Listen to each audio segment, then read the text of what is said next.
네, 반갑습니다. 레알팀도 오랜만에 분석 시간이 돌아왔습니다. 네, 저번 주에 1승 1패를 기록하셨고요. 자, 이번 경기는 짧고 쌈박하게 들었으니까 잘 봐주시면 감사하겠습니다. 네, 맨유와의 경기였는데요. 자, 우리 영광로 아너드 선수가 가운데서 굉장히 중심을 잘 잡아주고 계신데, 자, 이때 볼을 잘 탈취하셨어요. 잘 뺏어내셨고, 뺏고 난 다음, 이 다음이 중요합니다. 그러니까, 우리가 5초의 법칙 했잖아요. 그러니까, 이게 공격 지역에서만 해당되는 게 아니라 물론 공격 지역에서도 볼을 뺏겼을 때 다시 뺏으면 빅 찬스가 나온댔잖아요. 근데 이게 이제 수비 지역도 마찬가지예요. 그러니까 공을 뺏었을 그 즉시 수비가 가장 정비가 안 돼 있고 가장 이제 방심하는 이제 순간이거든요. 이때 이제 포드들이 이제 뺏은 다음 이때 이제 액션이 딱 나오셔야 돼요. 고개 딱 들었을 때. 그러니까 우리 팀 동료가 헤드업을 딱 했을 때 이 타이밍을 계속 찾을 수 있어야 됩니다. 근데 이제 이때 우리 양정도 헤리케인 선수가 이제 알고 보니까 이때 많이 이제 움직임이 조금 평소보다는 조금 없긴 했어요. 근데 그 이유가 이제 경기 전에 이제 뭘 잘못 먹어가지고 배가 많이 아팠다 하더라고요. 그래서 이날 굉장히 많이 못 뛰었다라고 얘기를 하더라고요. 그래서 그 점을 충분히 이해합니다. 근데 이제 앞으로 이제 경기할 때는 몸 회복 잘 하시고 오셨을 때 이때는 이제 뺏긴 다음에 항상 나한테 언제 어떻게 볼을 올지 모른다. 더 예민하게 반응하고 특히 뺏은 다음 딱 헤드업 했을 때 그때 딱 타이밍을 잡고 볼을 받을 수 있는 침투나 바드로 나온다든지 이런 액션들이 딱 그 순간 딱 만들어져야 돼요. 자, 이때 우리 어, 요리스 선수가 일단 뭐 잘 던져주긴 했습니다. 근데 이제 이렇게 위로 던져주는 경우는 원래 많이 없긴 해요. 이렇게 위로 줄 때는 웬만하면 발로 주기도 하고 근데 지금 정확하게 가서 뭐 좀 나쁘진 않았어요. 그리고 요리스 선수가 조금 이제 뭐 세이브랑 이제 잘 이제 막은 다음에는 조금 이제 우리 팀 동료들한테 손으로 굴려줄 때나 던져줄 때 조금 급한 면이 있거든요. 그래서 본인이 이제 급할 필요가 없어요. 본인은 천천히 우리 팀 동료가 이제 볼을 확실하게 사이드 백이든 아니면 뭐 앞에 공격수든 볼을 받을 준비가 되면 그때 본인이 차면 되니까 물론 빨리 나가면 좋긴 하죠. 근데 이제 물론 빨리 나가겠지만 조금 더 템포를 죽일 때는 확실하게 죽여가지고 우리 팀이 좀 더 숨도 돌리고 호흡도 하면서 그 다음에 좀 더 천천히 확실하게 또 이제 연결까지 되어지면 더 좋을 것 같습니다. 자, 골 장면이죠. 자, 크로스바 맞고 한 번 더. 우리 이니에스 선수. 자, 좋은 골이 나왔습니다. 여기서 좋았던 거는 우리 케인 선수가 경합을 할 때 우리 이니에스 선수가 이제 이선에서 빠른 스피드로 침투하는 거 보이셨죠? 이 침투가 이제 이 골을 만들어낸 겁니다. 여러분, 그러니까 이선 침투라는 게 막 킥을, 그러니까 예를 들어서 우리 팀 동료가 여기서 볼을 잡았어요. 그러면 이제 미드필더가 여기서 이선 침투해가지고 한 번에 땅, 요것도 이제 이선 침투고 좋은 움직임이죠. 근데 이제 제가 생각하는 이선 침투는 이제 그뿐만 아니라 이렇게 이제 우리 포드가 경합을 할 때 뒤에서 이선에서 머물러 있는 게 아니라 경합 상황에서 흘러나오는 법을 준비하는, 그러므로 앞으로 침투하는, 이것도 이선 침투라고 생각해요. 그래서 여러분들 이선 침투라는 개념을 무조건 뭐 킥을 때려서 받는 그런 개념이 아니라 항상 세컨 볼 싸움에서도 이렇게 앞쪽으로 침투해 주는 거, 그리고 양쪽 사이드를 침투해 주면 뒤쪽에 또 세컨 볼 받을 준비, 그러니까 삼각형 형태로 항상 세컨 볼을 준비를 해주셔야 됩니다. 그래서 이네스 선수가 경합 상황 시 이선 침투 굉장히 좋았죠. 원래 한 번에 이게 들어갔으면 가장 좋았겠지만 그래도 끝까지 골로 완성시키는 집념이 이제 보기가 좋았습니다. 자, 포그바, 나르샤빈. 이 패스가 굉장히 수준 높은 패스였어요, 방금. 여러분, 일단 뭐, 크로스가 좀 마지막에 막히긴 했지만, 자, 아르샤빈 선수 보세요. 잡아놓고, 지금 발바닥 잡아놓은 동시에 바로 왼발로 나갔단 말이에요. 그러니까 이거는 무조건 미리 봤다는 거예요. 무조건 미리 봐놓고, 체크하고 볼을 달라 했고, 볼을 잡은 동시에, 딱, 간결하게, 이게 이제 반템포 빠른 패스거든요. 예를 들어서 아르샤빈 선수가 이 패스를 인사이드로 잡아놓고 오른발로 줬으면 이 패스는 연결 안 됐을 거예요. 근데 딱 잡아놓고 동시에 바로. 그리고 또 놀라운 거는 본인이 오른발잡이거든요. 근데 웬만하면 오른발잡이는 이 상황에서 왼발로 이렇게 잘 못 봐요. 네, 제가 이거 겪어봐서 알거든요. 왼발잡이도 여기서 오른쪽으로 이제 왼쪽에서 볼을 잡았을 때 오른발로 이렇게 때려주는 거는 진짜 하기 어려워요. 자기 약발로. 근데 아르샤비 선수는 한 발을 고집하지 않고 이렇게 뭔가 좀 열려 있는 아직 어려서 그런지 이렇게 뭔가 한쪽만 고집하는 게 아니라 양쪽으로도 같이 보일 수 있는 그런 플레이를 할 수 있는 선수구나라는 거를 지금 이 플레이를 통해서 알게 됐습니다. 너무 좋은 패스예요.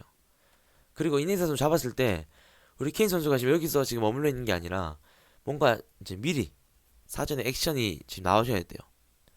좀 돌아 뛴다든지 아니면 돌아 뛰었다가 다시 자른다든지 이런 식으로. 아시겠죠? 결국엔 크로스를 받기 위해서 우리 프랑스에 있는 황의조 선수 이런 상황에서 움직임 박스 근처에서 움직임 장난 아니잖아요. 계속 왔다 갔다 왔다 갔다 이렇게 하면서 어떻게 수비 떼가지고 크로스 올라오는 그 순간 딱 수비 딱 벗겨낸 다음에 한 번에 딱 때려가지고 골 넣는 경우 진짜 많거든요. 근데 그 크로스를 받기 위해서 진짜 몸부림의 움직임을 그런 이제 국대들은 이제 물론 수준 높은 축구긴 하지만 그런 것들도 우리가 이제 보고 배울 건 배워야 되니까 다음에 황의조 선수가 크로스 어떻게 받는지 한번 우리 케인 선수 한번 보시면 좋을 것 같아요.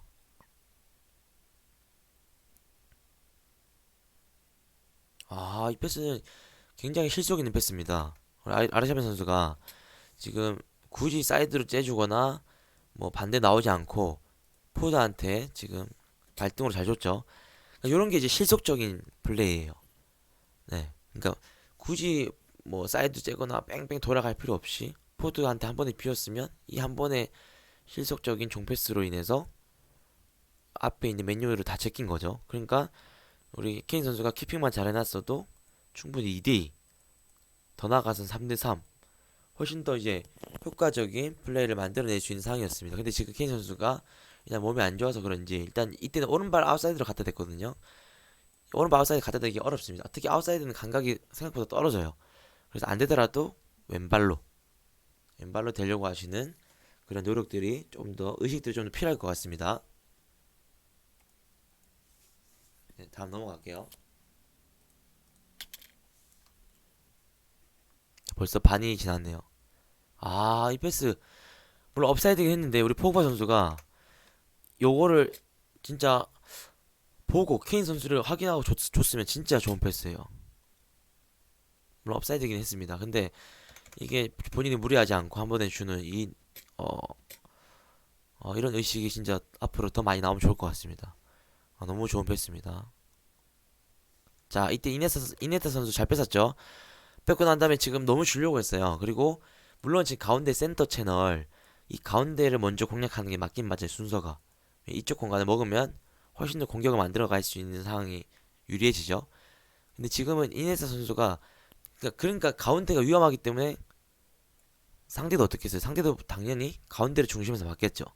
그러니까 가운데는 밀집될 수밖에 없고 그래서 그렇게 사이드로 나가는 거거든요. 가운데를 좀 더 가운데를 허물기 위해서. 그래서 이네스 선수가 지금 같은 경우에는 본인이 드리블도 괜찮고 스피드도 좋고 하잖아요.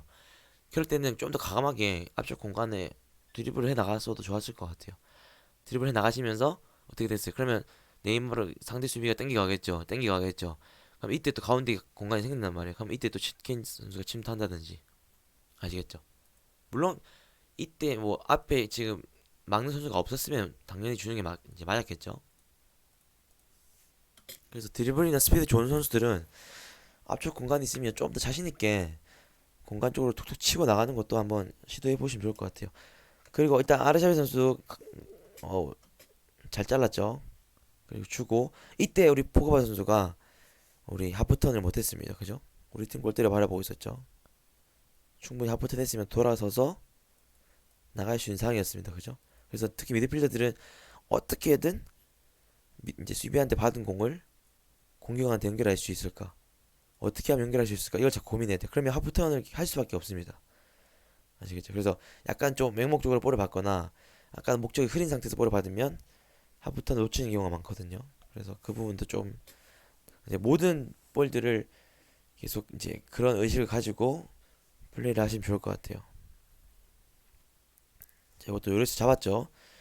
요것도 조금은 물론 연결은 됐지만 조금 위험은 하긴 했어요. 왜냐면 요리스 선수가 지금은 이렇게 잡았을 때 이제 뭔가 좀 이제 뒤에서 보는 입장이니까 전체를 보는 입장이니까 이제 급하게 굴리는 것보다 선수들한테 좀 더 벌려라고 지시하고 나가라고 좀 지시하면서 조금 더 이제 넓은 공간을 만든 상태에서 좀 더 안정적이게 뭐 롤링을 굴려줬거나 핸드 롤링 해줬거나 던져줬거나 뭐 킥을 해줬으면 좀 더 좋았을 것 같아요. 그래서 조금 더 차분할 필요가 있다라고 말씀드리고 싶습니다. 그 뒤에서 좀 더 자신 있게 어리지만 뒤에서 엄마 역할을 하는 골키퍼이기 때문에 좀 자신 있게 지시도 하면서 하시면 좋을 것 같아요. 골키퍼가 또 지시할 때는 잘 따라 주셔야 되고요.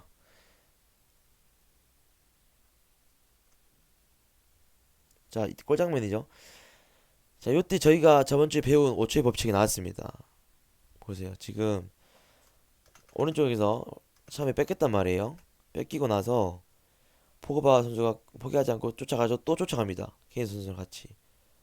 그죠? 결국엔 또 뺏어내니까 아까보다 더 좋은 빅 찬스가 만들어진 거죠. 그러니까 이런 골들이 두 골이 더 나왔거든요. 그러니까 이 5초의 법칙이 진짜 중요해요. 특히 아마추어 경기에서는 아마추어는 실수 게임이기 때문에 실수가 정말 많이 나와요. 압박 조금만 하면. 그러니까 이때 뺏긴 다음에 포기하지 않고 다시 뺏으러 가면 더 빅 찬스. 이건 진짜 어떤 공식인 것 같아요. 공식. 그 정도로 이런 찬스를 많이 만들어낼 수 있습니다. 이것도 마찬가지예요. 케인 선수가 뺏겼단 말이에요. 근데 뺏기고 나서 보세요. 바로 수비로 전환해서 보세요. 그죠? 바로 수비 전환해서 다시 뺏어내죠. 그러니까 최종 수비한테 뺏으니까 그 다음에 수비가 없는 거예요. 그래서 빅찬스가 만들어지는 거죠. 아시겠죠? 빅찬스가 만들어진 이유가 있습니다.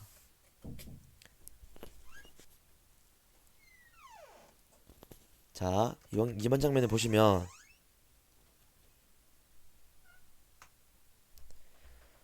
자, 우리 이니에스타 선수가 자, 이때 지금 접었단 말이에요. 그러니까 본인의 스피드를 조금 더 활용하면 좋을 것 같아요. 그러니까 본인의 강점은 물론 패싱이나 이런 것도 있지만 스피드가 빠르단 말이죠. 그러니까 이 상황에서 접는 거는 내가 옆에 있는 선수보다 훨씬 더 이제 뒤쳐져 있거나 아니면 스피드 자신 없을 때 그때 이 선수의 스피드를 역이용해서 가는 척하고 딱 접어가지고 반대 전환하기도 합니다. 근데 그것보다 지금 본인이 앞서 있죠. 그리고 충분히 안으로 치면 이제 벗길 수 있는 상황입니다. 그래서 지금 같은 경우에는 본인의 스피드와 본인의 그런 능력을 좀 더 믿고 조금 더 앞쪽으로 결국엔 전진을 많이 하는 선수가 위협적이니까 횡보단 전진할 수 있는 전진 안 되면 안 되면 안 되면 백입니다. 아시겠죠? 자, 마지막 장면이었는데 이때도 보세요. 케인 선수 치고 가죠. 이때 좋았던 건 포바 선수가 지금 오른쪽으로 침투하고 있는데 침투 공간이 겹치는 걸 확인하고 반대로 움직이는 거. 이런 2차 움직임이 굉장히 좋았습니다. 그러니까 자꾸 우리 동료들을 체크해주는 모습들이 좋았고 우리 케인 선수도 이렇게 치고 갈 때 물론 본인이 강점은 치고 하다가 어떻게든 슈팅이 나와서 골까지 넣는 장면이 많죠. 물론 이것도 강점이긴 하지만 케인 선수가 이제 변칙적인 플레이도 줄 수 있어야 돼요. 그러니까 치고 가다가도 본인이 치고 가면 이걸 알아야 돼요. 아, 내가 치고 가면 무조건 나한테는 지금 두세 명이 달라붙고 있다. 어, 내 주변에 무조건 두세 명이 지금 내 주변에 바짝 붙어 있다. 그러면 뭐예요? 반대로 얘기하면 우리 팀 동료는 그만큼 비어 있다는 거거든요. 내가 두세 명을 끌고 가는 입장이니까. 이게 이제 스타 플레이어 역할입니다. 아시겠죠? 스타 플레이가 막 다 제낀다고 스타 플레이어가 아니라 본인이 드리블이 좋거나 이렇게 뭔가 이제 침투력이 좋거나 파괴력이 좋을 때 본인을 이제 어떤 유인 역할로 쓰는 거죠. 본인이 치고 갈 때는 무조건 두세 명 붙으니까 그때 반대 비어 있는 선수한테 주겠다. 이런 것까지 계산한다면 이제 케인 선수는 더 무서운 선수가 되지 않을까. 물론 지금도 골도 많이 넣고 있고 좋은 플레이를 많이 보여주고 있지만 조금 패턴이 조금 단조롭긴 하거든요. 네, 그래서 물론 그 패턴이 좀 너무 그러니까 단조롭긴 하지만 너무 강해서 이 패턴이 지금 통하긴 하지만 수비력이 이제 더 좋고 더 빠르고 이런 선수들한테 또 안 먹힐 수 있으니까 그 전까지도 생각하시면 좋을 것 같아요. 자, 그럼 분석 끝났고요. 아무튼 레알 선수들은 워낙 카톡방에 소통도 많이 하고 또 서로 격려도 많이 해주고 뭔가 또 파이팅이 넘치고 서로 또 커뮤니케이션을 또 많이 하는 팀이니까 또 그런 강점이 확실하게 있고 이제 더 나아가서는 이제 다음 경기 때는 오늘 받은 피드백들을 또 생각하시면서 더 격려하시면서 더 좋은 팀으로 거듭나시면 좋을 것 같습니다. 네, 수고하셨습니다.